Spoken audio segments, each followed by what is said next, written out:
In the winter of 1942, the city of Stalingrad became the epicenter of one of the most brutal and decisive battles of World War II. What began as a strategic push by Nazi Germany quickly turned into a grinding siege, where every street, factory, and building became a battlefield. The soldiers and civilians endured freezing temperatures, starvation, and relentless bombardment. Corpses froze in the streets, yet both sides continued to fight fiercely for control over the city's symbolic heart, the factories along the Volga River. Amidst this devastation, extraordinary acts of resilience and ingenuity emerged. Soviet soldiers rigged hidden tunnels beneath destroyed buildings, allowing reinforcements and supplies to reach the front lines without being detected. Civilians, despite dwindling resources, maintained makeshift hospitals in the basements of factories, saving countless lives. The harsh winter itself became a weapon. Temperatures dropped below -30 degrees, immobilizing German tanks and exposing soldiers to frostbite and death.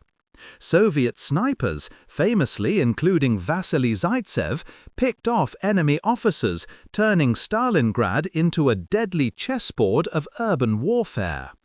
After 5 months of unimaginable suffering, the encirclement of the German Sixth Army marked a turning point in the war.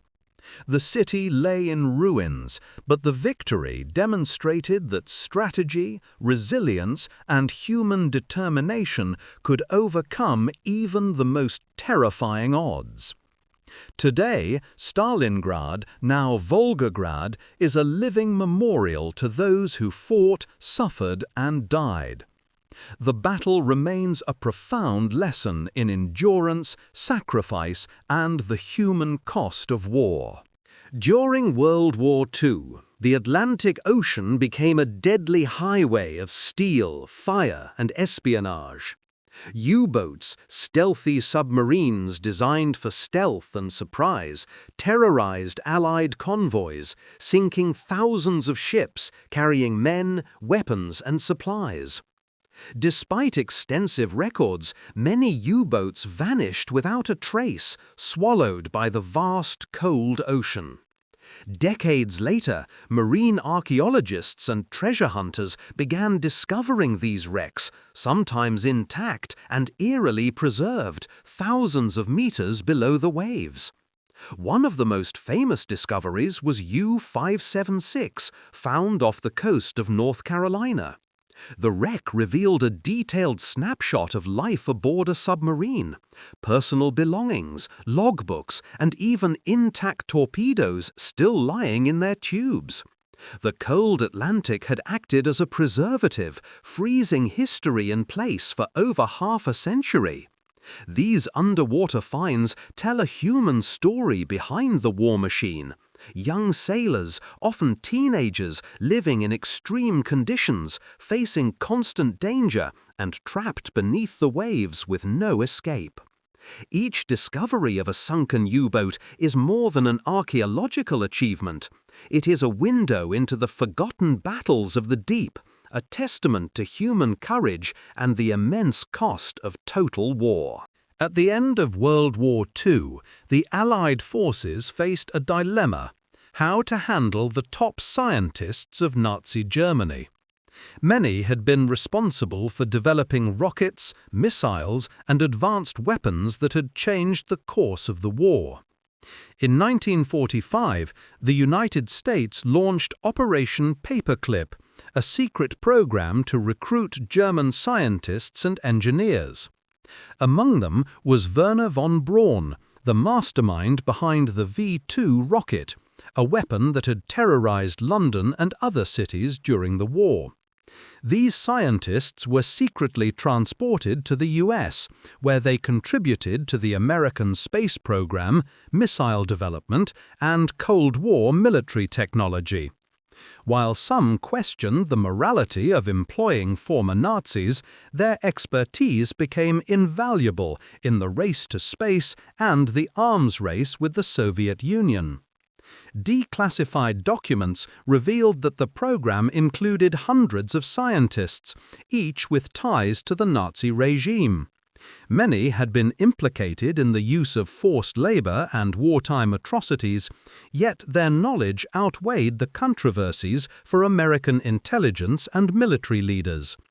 Operation Paperclip highlights a paradox of post-war history.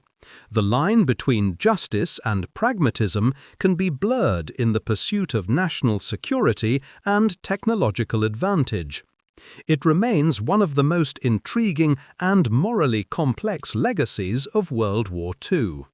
During World War II, the Nazis looted thousands of priceless works of art from museums, churches, and private collections across Europe. Paintings, sculptures, and cultural treasures were transported to hidden bunkers, salt mines, and castles, intended to be part of Hitler's grand plan for a Führer museum. In response, the Allies formed a unique unit known as the Monuments, Fine Arts and Archives Program, later called the Monuments Men.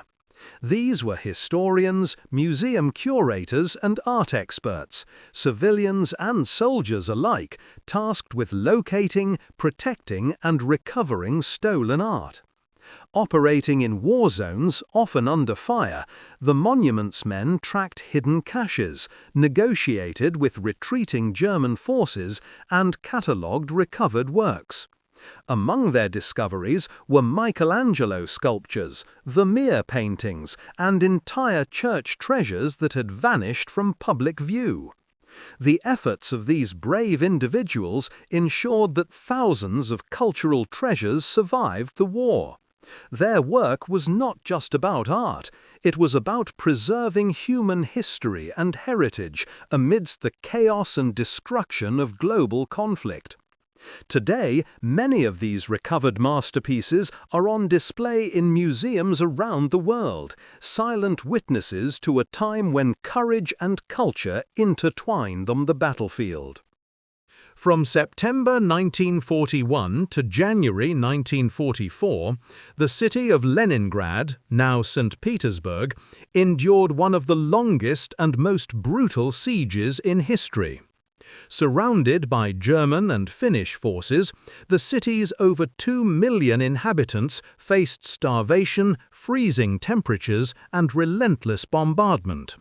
Supplies were nearly cut off, and rations dwindled to mere ounces of bread per day. Citizens improvised food from tree bark, horse meat, and anything edible, while still working in factories producing weapons for the front. Despite unimaginable suffering, the city's spirit never broke, and cultural life continued. Orchestras performed, theaters staged plays, and schools remained open wherever possible. Military ingenuity played a critical role in survival. The Road of Life, a perilous route across the frozen Lake Ladoga, became the city's lifeline, transporting food, fuel, and evacuating civilians under enemy fire.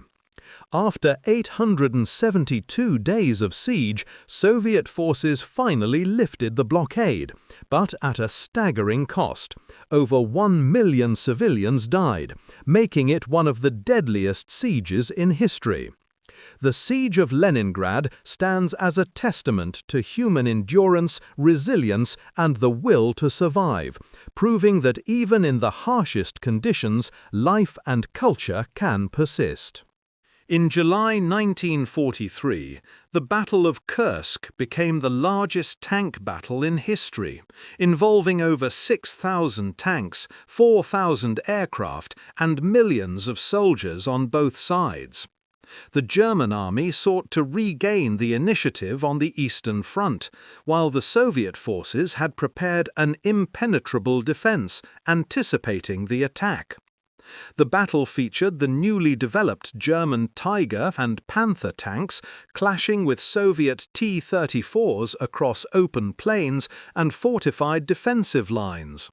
Artillery barrages, minefields, and clever use of terrain turned Kursk into a mechanized nightmare, where strategy, engineering, and sheer courage determined survival. Aerial combat was just as intense.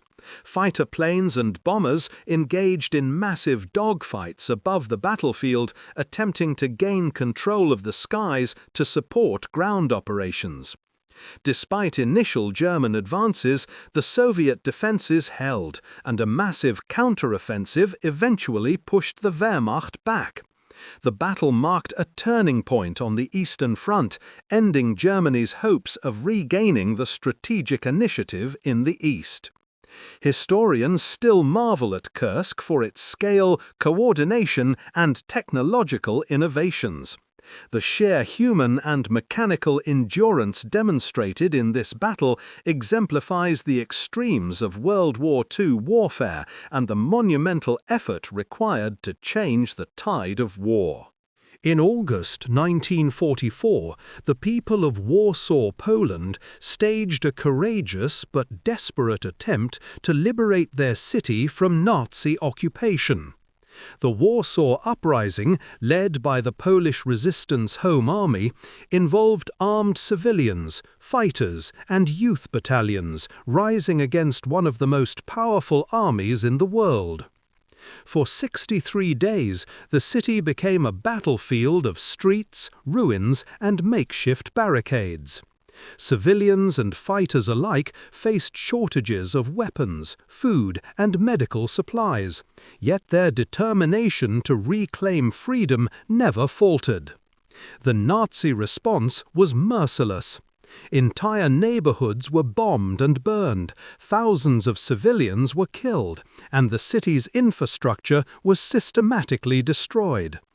Despite the bravery of the insurgents, the uprising ultimately failed due to lack of external support and overwhelming German forces.